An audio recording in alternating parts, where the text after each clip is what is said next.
we did a little experiment at the IBHS lab just to sort of confirm this need for this vertical non-combustible zone. And the picture on the right shows 3 conditions. One is where you had 2 inches of a non-combustible zone vertically.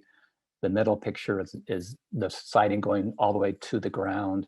And then the right-hand picture, the siding 6 inches from the ground, and you had a non-combustible thing in between.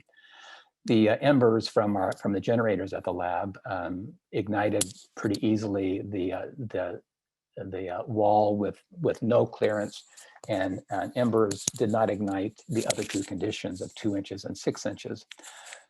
So again, 6 inches is a good conservative number for this zone. Building code, when you have wood siding, building code already calls for this zone for other moisture-related degradation efforts. So to minimize the chance of decay, for example, in the siding from moisture, from backsplash of water hitting the siding, for example, or making it easier to see subterranean termites as they crawl from the ground to the siding. So the code says this already, it's just not always followed.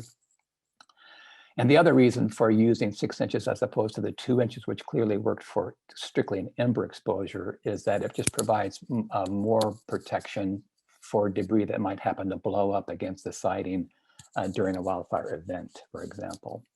Anyway, so pretty clear evidence that we need this vertical zone in conjunction with the horizontal zone that we've been talking about. So here's just another example from IBHS, and should siding ignite, and here we have siding that ignited via an ember ignition of mulch next to this next to this test building. So flame spread vertically upward on the wall and laterally across the wall pointed to 3 additional vulnerabilities in this home, in addition to the combustible siding itself. And that would be the window, the gable end vent, and then the undereave area on the gable end side of the home, the building. If there were no bark mulch here, then likely the siding wouldn't have ignited, and these other parts of the home that in this case were vulnerable would not have been.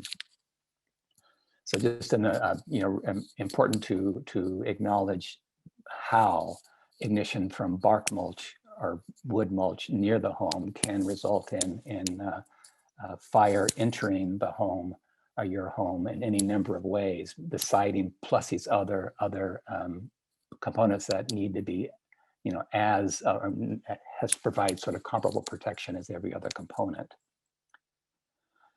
And you might say, well, what if I have non-combustible siding? Can I have, can I use mulch just the same? And I think that the fact of the matter is that often in an assembly, a wall assembly, you will have combustible components, and sometimes they can be exposed, and even though you might have non-combustible siding. And this is an example of that. So when you look underneath the siding, if you could duck your head under there, it's kind of a narrow spot, but elsewhere on the home, you could see pretty clearly that the wood-based sheathing product overhung the foundation. And so should this bark mulch in this case be ignited by embers, and I've tested a number of bark mulches, and all of them are easily ignited by embers.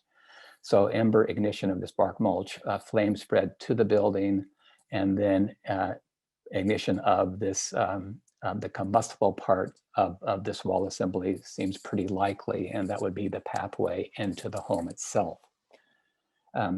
So even if you have this non-combustible cladding or siding, you still want to have these 2 things going for you. One is the horizontal ignition resistant zone, and the other is the vertical zone to accompany it.